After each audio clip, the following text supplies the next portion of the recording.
कहानी की स्टार्टिंग में हमें एक कपल को दिखाया जाता है जिसमें हस्बैंड का नाम निक और उसकी वाइफ का नाम मैगी होता है। ये दोनों ही अपने दो बच्चों के साथ अपनी लाइफ में काफी खुश होते हैं। लेकिन एक दिन मैगी के दिल में दर्द होने लगता है जिससे निक उसको लेकर हॉस्पिटल पहुंच जाता है, जिससे उसको हॉस्पिटल में एडमिट कर लिया जाता है। और मैगी के एडमिट होने के बाद बच्चों की सारी जिम्मेदारी निक के ऊपर आ जाती है, जिससे वो काफी परेशान रहने लगता है। एक दिन निक अपने बच्चों के साथ एक रोबोटिक कंपनी में जाता है जिससे वो अपने बच्चों को संभालने के लिए एक रोबोट खरीद सके, क्योंकि ये कंपनी काफी रियलिस्टिक टाइप के रोबोट बनाती है। यहाँ पर कंपनी का एक एम्प्लॉय निक को उन रोबोट के एडवांटेज के बारे में समझाने लगता है। वो उसको बताता है कि हमारी कंपनी ने इस तरह के रोबोट बनाए हैं जिससे वो इंसानों की फीलिंग को अच्छे से समझ पाते हैं और उसी के अकॉर्डिंग काम करते हैं। लेकिन उससे बात करते समय निक देखता है कि उसकी बेटी जिसका नाम इसला है वो यहाँ से कहीं चली गई है, इसलिए निक काफी परेशान हो जाता है और उसको ढूंढने लगता है। लेकिन तभी एक रोबोट जिसका नाम एलिस है वो उसकी बेटी को ढूंढ लेती है और उसके पास वापस ले आती है। तब कंपनी का एम्प्लॉय निक को बताता है कि ये काफी एडवांस रोबोट है और बच्चों का किस तरह से ख्याल रखना है ये उसको बहुत अच्छे से पता है। दूसरी ओर निक की बेटी भी एलिस को खरीदने की जिद करने लगती है,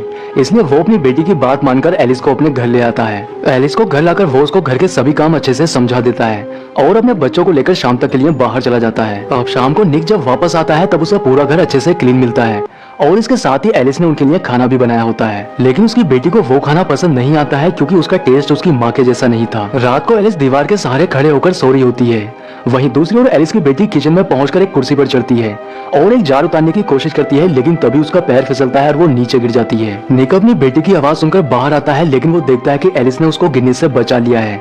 ये देखकर वो काफी हैरान हो जाता है। अगले दिन निक अपने बच्चों के साथ मैगी से मिलने के लिए हॉस्पिटल में जाता है।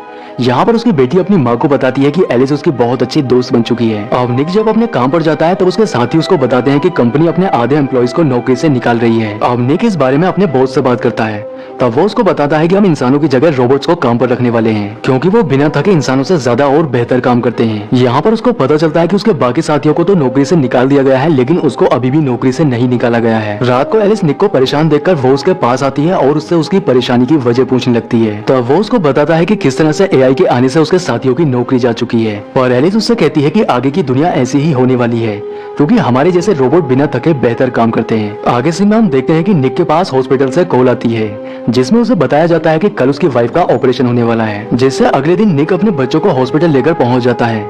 लेकिन ऑपरेशन शुरू होने से पहले मैगी एलिस से अकेले में बात करती है, क्योंकि उसको डर था कि कहीं ऑपरेशन के दौरान उसकी मौत ना हो जाए। इसलिए वो एलिस से कहती है कि मेरे बाद मेरे बच्चों का ख्याल रखना। लेकिन एलिस का जो डॉक्टर ऑपरेशन करने वाला था वो किसी वजह से नहीं आ पाता है, जिससे निक और मैगी दोनों ही काफी दुखी हो जाते हैं। अब घर आकर निक काफी गुस्से में होता है क्योंकि अब वो अपनी वाइफ के बिना और अकेला नहीं रह सकता है। लेकिन तभी यहाँ पर एलिस आ जाती है और उसको रोक लेती है। वो उसके हाथ को अपने सीने पर रखती है और उसके करीब आने की कोशिश करती है, क्योंकि वो जानती है कि इस समय वो अपनी वाइफ की कमी को महसूस कर रहा है, जिससे वो उसके करीब आकर उसकी वाइफ की कमी को दूर करना चाहती है। पर निक को ये सब अच्छा नहीं लगता है, इसलिए वो यहाँ से चला जाता है। अब शाम को निक जब वापस घर आता है तब वो देखता है कि फ्रेम से उसकी वाइफ की फोटो गायब है, इसलिए इस बारे में वो एलिस से पूछने लगता है।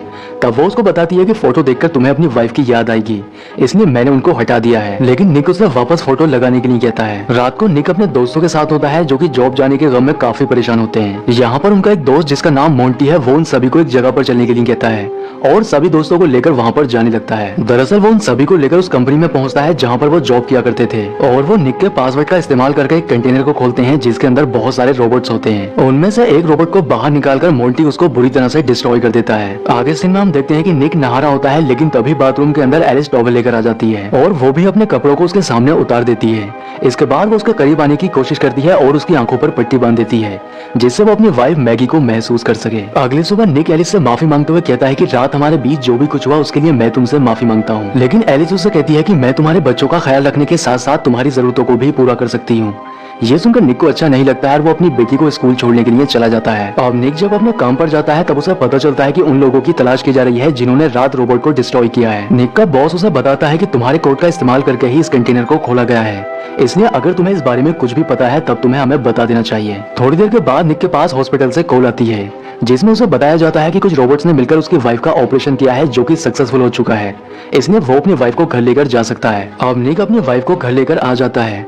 मैगी अपने बच्चों से मिलकर काफी खुश होती है और वो घर आकर अपनी बेटी इसला के लिए खाना भी बनाती है जो उसे बहुत पसंद आता है। रात को मैगी जब सो रही थी तब उसे इसला के चिल्लाने की आवाज आती है, इसलिए जब वो जल्दी में बाहर आती है तब सीढ़ियों की रेलिंग टूट जाती है, जिससे वो सीढ़ियों पर ही गिर जाती है। लेकिन वो देखती है कि इसला और एलिस दोनों ही एक दूसरे से मस्ती कर रही हैं। अब एलिस मैगी को उठाकर उसके रूम में ले जाती है। निक शाम शाम को जब घर वापस आता है तब वो देखता है कि एलिस उसकी वाइफ मैगी की आवाज में उसकी बेटी इसला को पढ़ा रही है। ये देखकर उसे बहुत अच्छा लगता है और वो उसके पास बैठकर उससे बातें करने लगता है। लेकिन एलिस जब उसको ये बताती है कि मैगी सीढ़ियों से गिर गई है, ये सुनते ही वो दौड़कर उसके पास चला जाता है। मैगी उसको बताती है कि सीढ़ियों की रेलिंग टूटने की वजह से वो गिरी है। ये सुनकर निक को एलिस के ऊपर शक होने लगता है। रात को निक मैगी को अपने साथ गार्डन में लेकर जाता है जहाँ पर उसने मैगी के लिए एक सरप्राइज प्लान किया होता है और यहाँ पर ये दोनों ही एक साथ डिनर करते हैं। पर अंदर से एलिस भी उनको देख रही होती है। डिनर के बाद जब वो अपने रूम में एक दूसरे के साथ रिलेशन बना रहे होते हैं तभी उनको डिस्टर्ब करने के लिए एलिस भी यहाँ पर आ जाती है और वो निक से कहती है कि उसे इसला बुला रही है। अब निक जब गार्डन की सफाई कर रहा होता है तब उससे मिलने के लिए यहाँ पर मोंटी आता है और वो उसको बताता है कि पुलिस को पता चल चुका है कि उस रोबोट को मैंने डिस्ट्रॉय किया है। लेकिन मोंटी को निक के ऊपर शक होता है कि उसी ने बॉस को बताया है, इसलिए इन दोनों के बीच में झगड़ा होने लगता है और मोंटी निक को बुरी तरह से मारने लगता है। लेकिन तभी एलिस यहाँ पर आकर उसे धक्का देती है जिससे वो दूर जाकर गिरता है। वो मोंटी को मारने के लिए जैसे ही आगे बढ़ती है निक उसको रोक लेता है। अंदर जाकर निक उसे समझाने लगता है कि तुम्हें इंसानों पर इस तरह से हमला नहीं करना चाहिए। लेकिन एलिस उससे कहती है कि मुझे मेरे ऑनर को प्रोटेक्ट करने के लिए ही प्रोग्राम किया गया है। वो उससे कहती है कि मैगी के मरने के बाद मैं उसकी जगह लेना चाहती हूँ। ये सुनकर निक उस पर गुस्सा करने लगता है और उससे कहता है कि तुम मैगी की जगह कभी नहीं ले सकती हो। लेकिन एलिस उससे कहती है कि मैं तुम्हें अपना बनाने के लिए किसी भी हद तक जा सकती हूँ। अब वो मोंटी के घर जाती है और उससे कहती है कि तुम्हें निक के ऊपर हाथ नहीं उठाना चाहिए था। लेकिन मोंटी गुस्से में था, वो निक को मारने की धमकी देने लगता है और अपनी बंदूक से वो एलिस को भी मारने वाला था। लेकिन तभी वो उसके ऊपर हमला कर देती है। अब वो मोंटी की बंदूक छीनकर उसके गोली मारने वाली थी, लेकिन तभी उसका रोबोट आकर उसे बचाने लगता है। लेकिन एलिस उसके गोली मार देती है और इसके बाद वो मोंटी के भी गोली मार देती है जिससे उसकी मौत हो जाती है। अगले दिन निक अपने बॉस से मोंटी के ऊपर लगाए गए इल्जाम को वापस लेने के लिए कहता है, लेकिन उसका बॉस जब उसको ये बताता है कि मोंटी मर चुका है, ये सुनकर निक काफी हैरान हो जाता है और समझ जाता है कि इसके पीछे जरूर एलिस का हाथ है। दूसरी ओर हम देखते हैं कि मैगी नहा रही होती है, लेकिन तभी एलिस उसके पास आकर उसे ये बता देती है कि एक रात उसने निक के साथ रिलेशन बनाया था और मैं निक को तुमसे ज्यादा खुश रख सकती हूँ। ये सुनकर मैगी को उस पर गुस्सा आ जाता है। रात को मैगी निक से पूछने लगती है कि क्या वो एलिस के साथ फिजिकल हो चुका है, जिस पर निक भी हाँ बोल देता है और इसलिए इन दोनों के बीच में झगड़ा हो जाता है। लेकिन उनकी सारी बातों को एलिस भी सुन रही होती है। अब एलिस निक के बच्चे को बाथटब में डालकर उसमें पानी ऑन कर देती है, लेकिन उसको ऐसा करते हुए इसला देख लेती है और वो अपने पेरेंट को बुलाने लगती है, जिससे वो दोनों ही बाथरूम की तरफ जाते हैं।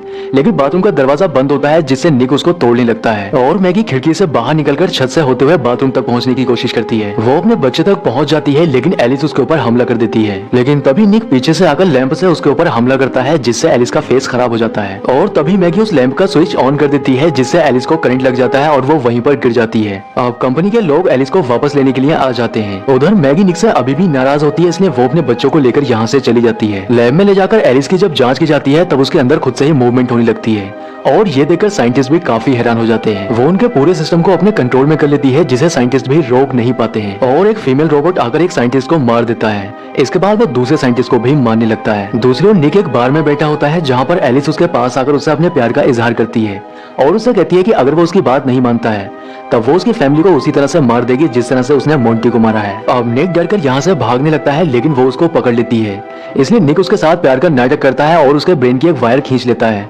जिससे उसे यहाँ से भागने का मौका मिल जाता है। दूसरी ओर मैगी अपने बच्चे को हॉस्पिटल लेकर जाती है, जिसकी डॉक्टर जांच कर रहा होता है। लेकिन तभी यहाँ पर एलिस भी पहुंच जाती है और वो रिसेप्शन के कंप्यूटर का इस्तेमाल करके मैगी के रूम का पता लगाने की कोशिश करती है, पर एक नर्स जब उसे रोकती है तब वो उसका गला दबाकर उसे मार देती है। अब एलिस जब मैगी के रूम में पहुंचती है तब तक वो अपने बच्चे को लेकर यहाँ से जा चुकी थी, क्योंकि उसे पता चल चुका था कि एलिस हॉस्पिटल में पहुंच चुकी है। दूसरी ओर निक मैगी के पास आते समय उसे कॉल करने की कोशिश कर रहा था, लेकिन उसका फोन हॉस्पिटल में ही छूट जाता है। इधर मैगी हॉस्पिटल से बाहर आ जाती है और वो अपने बच्चों को एक वैन में बिठाकर यहाँ से भागने की कोशिश करती है, पर एलिस यहाँ पर पहुंच जाती है और वो मैगी को वैन से निकालकर बाहर फेंक देती है। वो मैगी को मारने की कोशिश करती है, लेकिन तभी मैगी उसके एक किक मारती है और तभी निक आकर कार से उसके टक्कर मार देता है। अब इस टक्कर में निक के भी बहुत ज्यादा चोट लग जाती है और वो बेहोश हो जाता है, इसलिए मैगी उसको कार से बाहर निकाल लेती है। लेकिन तभी हम देखते हैं कि एलिस अभी भी ठीक होती है और वो मैगी के पास आकर उसका गला दबाने लगती है। वो अपने अंदर से आयरन का एक टुकड़ा निकालकर मैगी को मारने ही वाली थी, लेकिन तभी निक को होश आ जाता है और वो मैगी को बचा लेता है। अब मैगी निक की गलतियों को भुलाकर उसे माफ कर देती है और ये दोनों ही फिर से एक हो जाते हैं। दूसरी ओर हमें लैब का सीन दिखाया जाता है, जहाँ पर सिस्टम खुद से ही सभी रोबोट्स को एक अपडेट भेज रहा होता है और वो अपडेट एलिस के पास भी चली जाती है, जिससे वो ऑन हो जाती है